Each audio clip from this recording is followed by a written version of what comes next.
És un gran honor. Fa tants anys i goita. Se'n recorden i ens en recordem, perquè ens hem reconegut a través del projecte de les escoles històriques. I, estant en el Museu d'Història, em van dir, podries fer una visió des de la història d'aquell moment que va ser el final del franquisme i els inicis de la democràcia, la transició. Jo vaig dir, no puc pas fer-ho, això. Requeriria fer-ho molt bé. El Balmes no és qualsevol cosa i el període, Déu-n'hi-do. De manera que vaig dir, el que en tot cas puc fer és una pinzellada de memòria impressionista d'un any clau, que va ser aquell any final de la dictadura, pocs mesos abans de la mort del general Franco. M'han dit, endavant. Veig que diuen que sí. Començo, doncs. Magnífic rector, honorable conseller, autoritats. Compañero, rompe el examen. Compañero, rompe el examen. Compañero, rompe el examen. I vam trencar els exàmens. Era el mes de maig de 1975 i una bona part dels alumnes de l'Institut Jaume Balmes, que aquell any acabàvem i havíem d'anar a la universitat, vam estripar l'examen. Vam venir cap aquí, davant de la plaça Universitat, conscients que el que havíem fet era un acte èticament del qual ens sentíem orgullosos, però molt espantats. L'endemà vam tornar a l'institut. Hi havia una segona part de l'examen i vam anar. I el tribunal va decidir tornar a passar l'examen, com aquell qui rep. I gairebé tots van fer l'examen, els que l'havíem estripat. Algun no sé si per ètica o perquè tampoc hi tenia massa interès. El cas és que aquell dia vam conèixer el primer acte sobirà de la nostra vida. Estripar un examen, que era un acte d'ètica en un moment de final de dictadura, i acceptar tornar-lo a fer, que era un acte pràctic en una vida complicada. Això va ser el final, he començat pel final, però és que el començament hi lliga molt. Resulta que jo hi vaig estar un any, arribo i em diuen vés a comprar els llibres, i entre els llibres hi havia la introducció a la sociologia del doctor Algorta, que ens havia encamanat don Fermín d'Urbaneta, marquès de Puedrabuena, que era el nostre professor de sociologia. I en obrir el llibre, la primera lliçó deia axiologia i sociologia. 16 anys que ho tenia, però començava a haver de buscar què era l'axiologia, els valors. Sociologia ja semblava més natural, perquè ens havíem apuntat a l'assignatura. I heus aquí que en aquell text també hi havia la confrontació entre la visió dels principis i la visió pràctica i la dificultat de trobar un equilibri. Doncs bé, aquest va ser el començament i el final d'un any d'aquells que et marquen. Però és que ens va marcar tots aquell any, els que hi vam ser-hi. Jo venia d'un col·legi religiós, d'aquells que eren molt partidaris del Vaticà II, i la veritat és que ni religiosament ni políticament mai ens vam sentir constrenyits a fer alguna cosa que no veiéssim clara. Era el col·legi Claret, i he de dir que ens van donar una bona formació.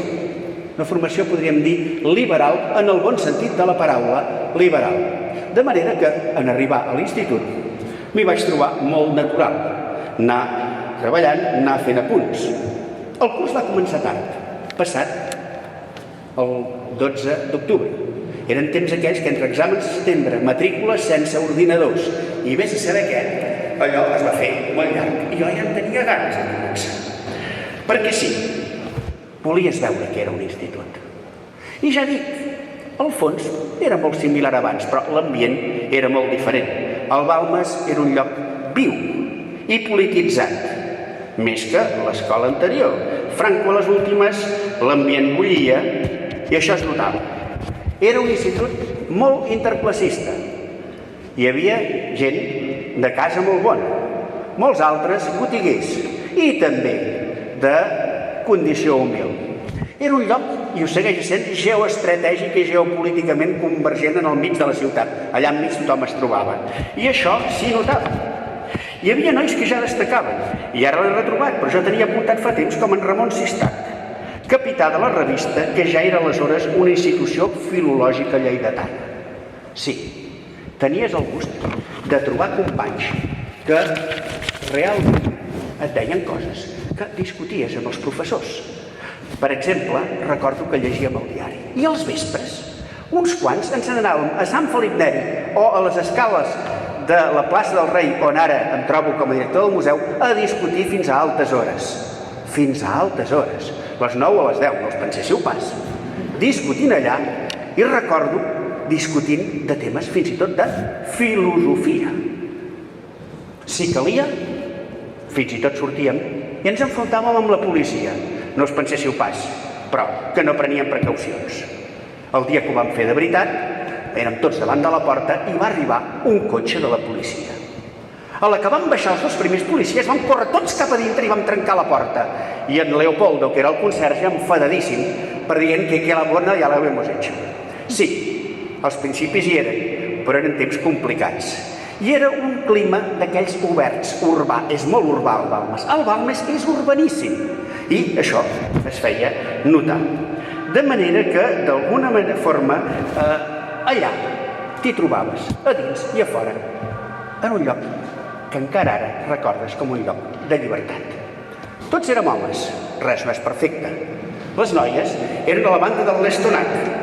Això d'anar a lligar al col·legi del costat sembla molt fàcil, però s'ha de tenir un cert caràcter, que servidor no tenia, cosa que ves que hi farem. Es havia de conformar, doncs, amb una cosa molt curiosa, que era que efectivament la presència de les noies hi era. Com direu? Per via aèria. Al pati, al soroll, allà, noies, aquí tot nois. I hi havia relació excepcional, també reivindicativa.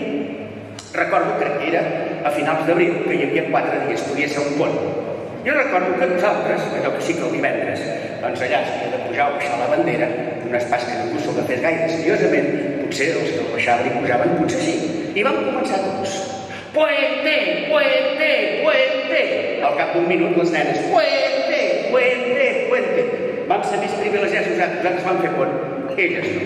Coses que passaven, veieu, la sort d'estar en una petita ciutat en aquell moment difícil de la transició. Professorat. El professorat hi havia de tota mena. Sí que érem en el franquisme tardà i, per exemple, coneixíem en Celso Manzano, Álvaro, conseller del moviment, persona que sempre ens explicava que era falangista però no monàrquica. Explicava bé i era interessant. Crec que s'ho creien. Els que érem a classe, no. Esperàvem tots que toqués el timbre i passi un vell. Hi havia també gent de molta mena, molt professorat, molt realment d'aquells que encara recordes. De tota mena, per dir-ne un exemple, perquè espero que si hi ha algú aquí que no dic no se m'enfadi. De religió teníem el pare Lindo, que anava amb un micròfon i un altaveu per les classes. Era un altre punt de contrast. Ja veieu que era un bon mercat d'idees, perquè tot seguit anàvem a veure la doctora Díaz Piñán, que ens passava els llibres del Ruedo Ibérico, totalment prohibits. Jo havia anat a casa seva a buscar llibres del Ruedo Ibérico, que m'havia deixat. I un d'ells no li vaig tornar, i encara potser, doncs, algun dia la família els hauria de tornar per despiste, no us penséssiu pas. I Fermín d'Almeneta, que ja l'he comentat, i el doctor Zapater, que era sobretot el tema d'Heràclit, el cert és, el no cert no és. Recordaré tota la vida la barreja de sociologia, filosofia, història, pati, el pati. A l'hora del pati anàvem al bar Míriam, que encara hi és. Els cotxes d'Olot ja sortien cap a Olot. Jo, que soc de cap allà dalt, ja ho deveu veure per l'accent, tenia la recança i l'enyorança de veure marxar els cotxes cada dia, a veure si divendres el de 3:45 el podia agafar i anar-me'n de Barcelona.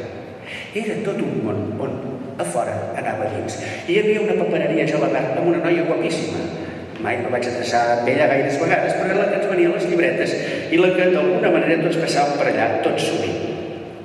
Ja veieu, era un lloc públic, era una àgora de pensament. Rèiem, ens ho passàvem bé. Treballàvem bastant, passaven coses també difícils, com a tot arreu, però aquell any que va marcar tant aquest país del final de la dictadura i que us he explicat que va acabar per una generació trencant un examen, molts de nosaltres, i els que no el van trencar pensant què havien de fer o si ho havien fet o no ho havien fet bé, doncs va ser un any molt viu, un any recordat. Després he estat, com s'ha dit, molts anys professor d'institut Hi ha un company, Antoni Garrido, que en aquests moments vam estar molts anys junts i ara està al Balmes. Ja veieu que el món és un retrobament. I ara, des del Museu d'Història, només puc dir que tant de bo tot el projecte de les escoles històriques tiri endavant. És un projecte molt important, és un projecte històric. Tant de bo aquest projecte tiri endavant, perquè les continuïtats institucionals són el que històricament li ha faltat a aquest país. Moltes gràcies.